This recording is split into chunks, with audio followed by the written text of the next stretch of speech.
सबको नमस्कार। आज बहुत दिनों के बाद हम ये वीडियो में आया है और इस वीडियो में आप सभी लोग उम्मीद करेंगे कि इतने दिनों से मेरे ऊपर में काफ़ी एलिगेशन लगाया है और निर्जली पुलिस स्टेशन में FIR भी लॉन्च किया है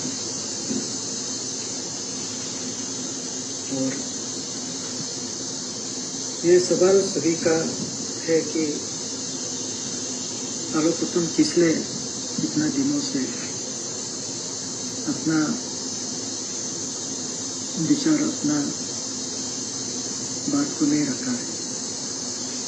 हम एक सरकारी नौकर है, हम लोग का कुछ लिमिटेशन है और उस लिमिटेशन का अंदर में हमें काम करना होता है। वो चीज़ है जो हम क्यों सोशल मीडिया या मीडिया में नहीं आया। एक है कि चाहे कोई भी कारण रहा हो, हमारा साथ में जो काम करते थे वो सुसाइड किया और माँ पिताजी, परिवार के लोग, दोस्त, सोसाइटी के लोग दुख में था। ऐसे दुख के घड़ी में हमको ये सही नहीं लगा कि हम आप लोग का बीच में इस प्रकार का बात करें। हमें भी दुख है कि किसी का बेटा, किसी का भाई, किसी का दोस्त इस प्रकार से सुसाइड करें। आप लोगों का दुख का साथ हम भी अपना को शामिल करके मैंने कोई भी बात नहीं बोला। काफ़ी लोगों ने सवाल पूछा लेकिन हमने जवाब नहीं दिया, तो मैं सोचा समय आने पर जवाब देगा। केस अभी पुलिस स्टेशन और कोर्ट में होगा और मेरी दूसरा पॉइंट ये कि अभी किसी को जवाब देकर भी इतना इसका जरूरत नहीं होता है, इसलिए हमने ये वीडियो किसी को शेयर नहीं किया। ये वीडियो अभी शेयर करने का बाद बीच में बहुत कुछ हो चुका होगा और हमारा अपना लोग भी, हमको चाहने वाला लोग भी कंफ्यूज होगा और खास करके हमारे साथ जो ऑफिस में काम किया, उनके साथ जो काम किया, जो दिन रात उन लोग का साथ में काम किया, जो इस विषय में 100% पता है, उन लोगों का तो ज़रूर ये बात बनता है कि वो हमको क्यों जवाब नहीं दे रहा है। जब हम इनोसेंट है तो हम क्यों जवाब नहीं दे रहे। तो इसलिए जवाब हम नहीं दे रहा था क्योंकि आगे हम जैसे बताया दुख के घड़ी में इस प्रकार का बात करना सही नहीं होगा। तो आज कुछ दिन हो गए हैं तो मुझे लगता है कि अभी सही समय है पब्लिक का सामने में सच को हम साकार करें। तो मेरा भी तबीयत इतना अच्छा नहीं रहता है, सभी को पता है और अभी देखने से भी आपको पता है मैं 18 साल से क्रोनिक डायबिटिक पेशेंट है और मेरा हेल्थ को तो आपको देख ही रहा होगा। तो इस समय में हम जैसे भी हो, मेरा आप लोग का सामने में पेश करना बहुत ज़रूरी है। तो इसके बाद हम सबसे पहले ये जानकारी आप लोगों को देना बहुत ज़रूरी है। हम जो डिजीज पर्सन हैं उनका साथ किसी हमारा मुलाकात हुआ। मेरा मुलाकात वैसे आप सभी को मालूम है, हमारा ऑफिस तो खुला रहता है। उन्होंने आया है ऑफिस में, क्योंकि अभी मैं डीसी ऑफिस से निकल गया हूँ, इसलिए मेरा पास रिकॉर्ड नहीं है। जहाँ तक जितना याद है मैं यही आप लोगों को शेयर करूँगा। ये अप्रैल महीना होना चाहिए, एक दिन वो मेरा ऑफिस में आया और वो अपना को एक एडवोकेट बोल के आया, काम सीखेगा। तो हम बोला है कि यहाँ काम करने के लिए कोई वैकेंसी नहीं है, तो जब वैकेंसी नहीं तो आपको हम काम नहीं लगा सकते। काफ़ी चर्चा हुआ था। वैसे हम दोनों जो बात कर रहा था, स्टाफ लोग भी था। वैसे स्टाफ लोग अपना काम में बिजी था। इन लोग ध्यान दिया ना नहीं दिया, बहुत दिन हो गया है। फिर भी स्टाफ लोग जरूर था। बिना स्टाफ का हम दोनों का अकेला बातचीत नहीं हुआ, बहुत देर बातचीत हुआ। उनका बारे में हमको बोल के सही है ना गलत है मुझे पता नहीं, लेकिन आज मुझे साझा करना बहुत जरूरी है। किस किस पॉइंट को लेके हमने उसको पूछा और उन्होंने बताया अपना इस डिस्कशन के दौरान। उनको डीसी ऑफिस खास करके हमारा जो कामकाज है वो काफ़ी सराहना किया और बोला है कि वो हमारा फ्रेंड है और समाज के लिए जो हम काम कर रहा है उसमें वो भागीदारी होना चाहता है। तो पोस्ट नहीं है तो वॉलंटियर करना चाहता है। तो किस किस फील्ड में उनका रुचि है मैंने बातचीत किया। सबसे पहले उन्होंने ये कहा कि ईटानगर में जो यूथ है वो बहुत ही प्रॉब्लम में है, क्योंकि ये जो प्रोस्टिट्यूशन है, ड्रग एडिक्शन है, तो उसको चर्चा हुआ। तो प्रोस्टिट्यूशन और ड्रग एडिक्शन में आप कैसे हमको मदद करेगा। उन्होंने काफ़ी लोकेशन का शेयर किया, जहाँ जहाँ में प्रोस्टिट्यूट लोग रहता है, जहाँ जहाँ में ड्रग एडिक्ट लोग बैठता है, दिन में रात में कहाँ बैठता है, और उनको पूरा जो इस सब्जेक्ट को लेके काफ़ी उनका ये नॉलेज था। और वैसे लोग उनको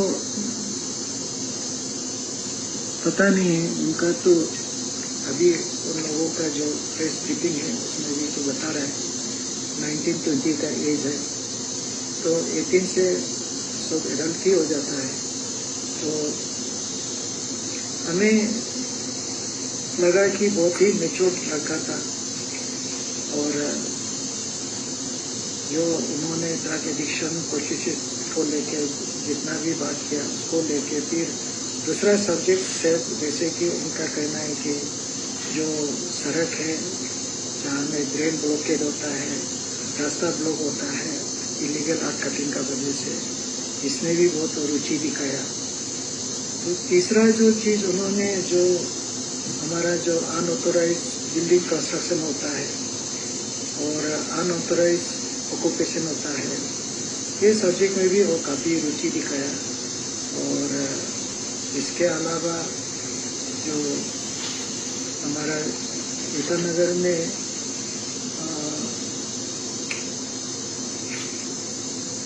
काफ़ी जो टाउन प्लानिंग का जो काम होता है वो भी ठीक से नहीं चल रहा था, तो उसका ऊपर में भी वो हमारा जितना भी चीज़ है उनको लेके उन्होंने काफ़ी हमें फोर्सफुली रिक्वेस्ट किया कि मुझे वॉलंटियर करना है। तो हमने बहुत मना किया कि ये सब चीज़ बहुत ही रिस्क वाला काम है, आप इसको कैसे करेंगे।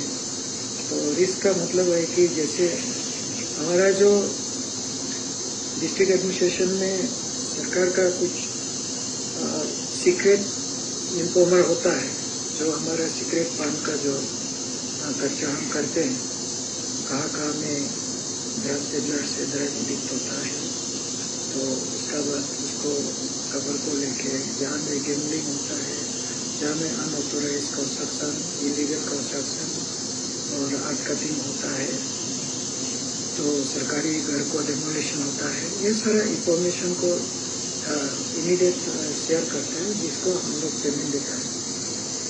तो इनको ये सब चीज़ में इंटरेस्ट था और यहाँ में हमारा एक वीक पॉइंट था कि हमें प्रॉपर इंफॉर्मेशन, टाइमली इंफॉर्मेशन नहीं मिलता था।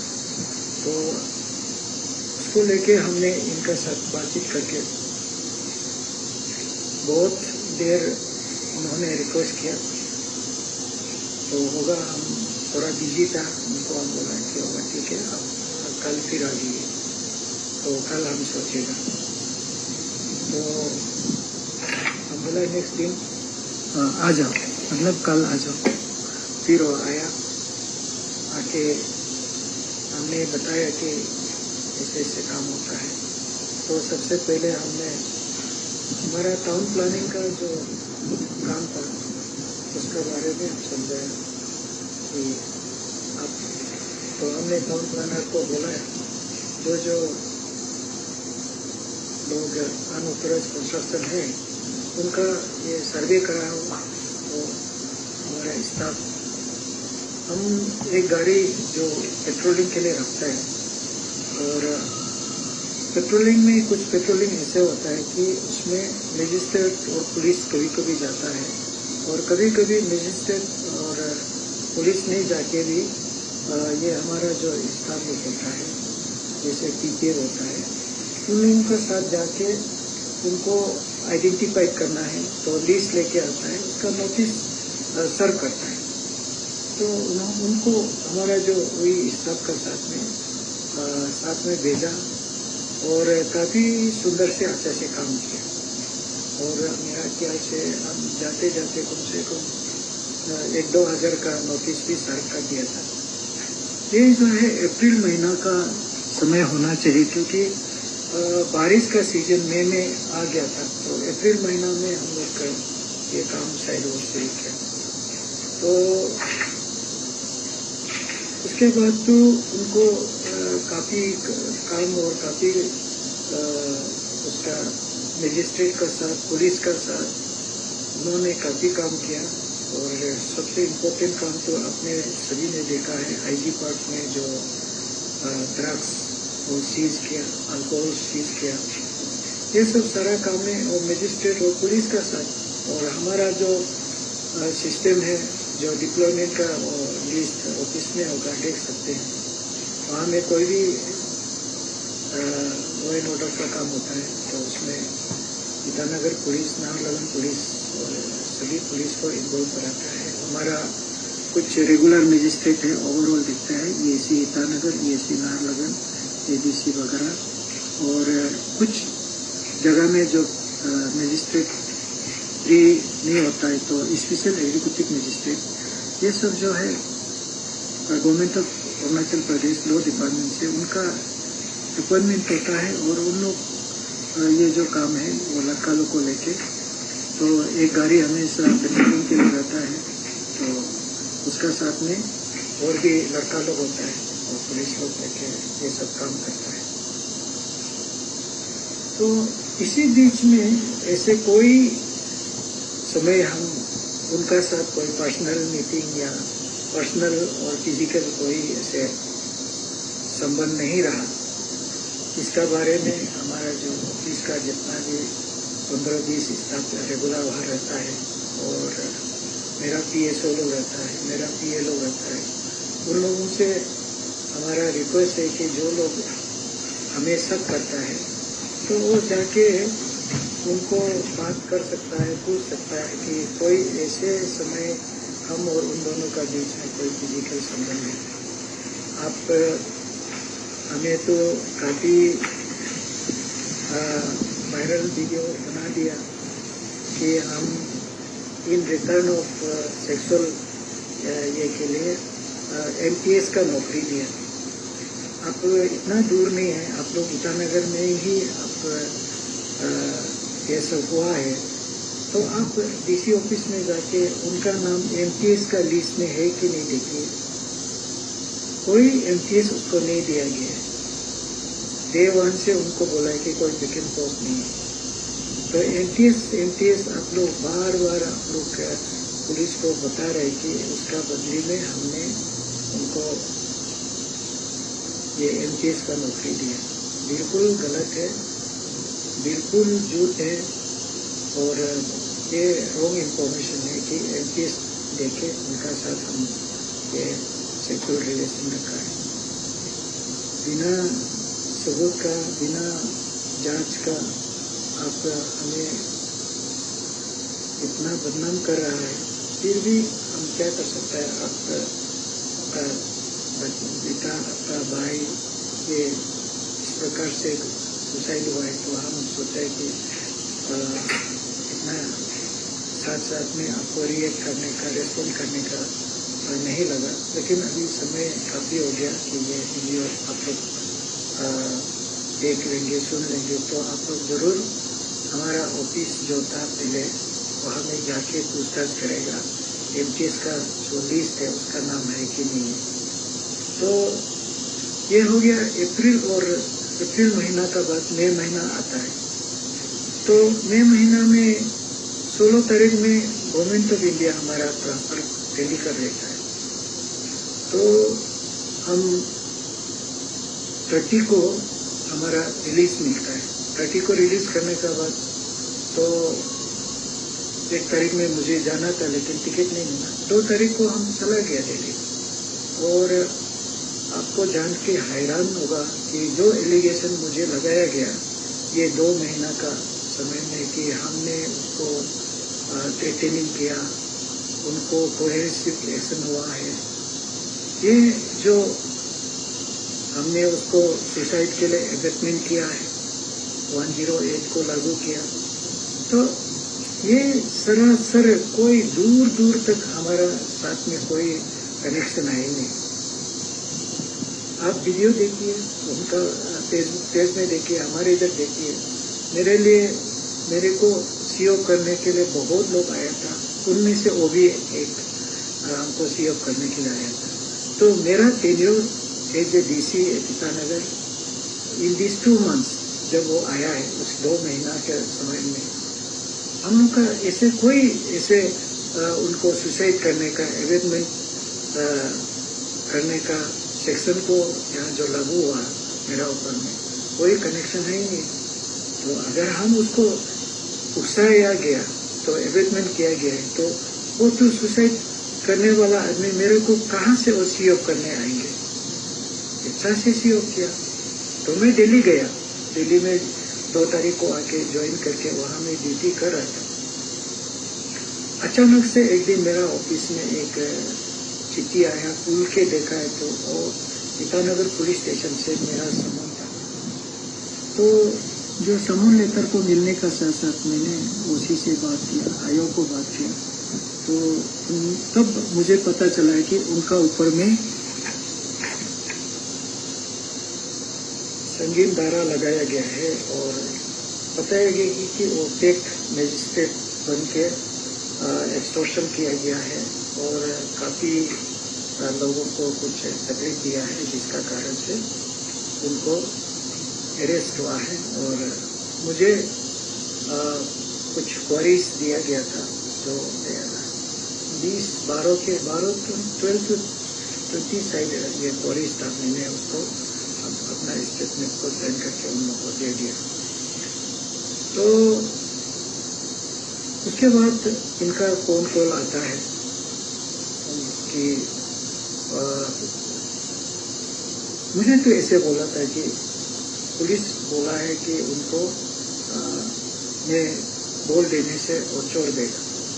तो हमने जब बातचीत किया ये क्या क्या जुर्म किया है, तो उन लोगों का जो जुर्म जो है एक्सटॉर्शन का बोला है, तो बहुत बड़ा संगीन अपराध है, कैसे एक्सटॉर्शन कर किया है। और फेक मजिस्ट्रेट तो गाड़ी भी, तो हम जो था उनको तो नीचे में जो गाड़ी था एक गाड़ी पेट्रोलिंग के लिए गाड़ी दिया पुलिस का साथ जाने के लिए, क्योंकि गाड़ी सुविधा नहीं होने से कहाँ से ड्यूटी करेंगे। तो वो अकेला नहीं है, उनका साथ काफ़ी लोग हैं काम करने वाला, पुलिस भी है, ड्राइवर जो है सरकारी ड्राइवर सरकारी गाड़ी दे के ड्यूटी कराया था। तो मुझे पता नहीं कि वो एक मजिस्ट्रेट कैसे बन गया, उसको तो मजिस्ट्रेट का पावर दिया नहीं गया। तो मेरे को पुलिस ने भी इंक्वायरी में यही पूछा गया कि उधर I have the power and authority to appoint magistrate. हमने बोला no, I don't have the power to appoint magistrate, it is the state government to appoint special magistrate और मजिस्ट्रेट। तो हमने उनको मजिस्ट्रेट अपॉइंट किया क्या, बोला ये सवाल ही नहीं है। अभी आप लोग जो MTS का बात कर रहा है, तो MTS ही नहीं हुआ अपॉइंटमेंट, तो कहाँ से वो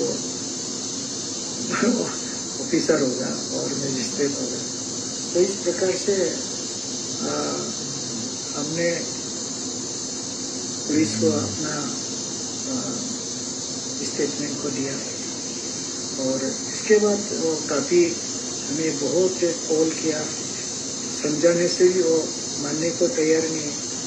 मैं तो अभी दिल्ली में आ गया हूँ, वहाँ में DC होता तो शायद अनऑफिशियली भी कुछ मदद कर सकता था, लेकिन अभी दिल्ली में है, हम आपको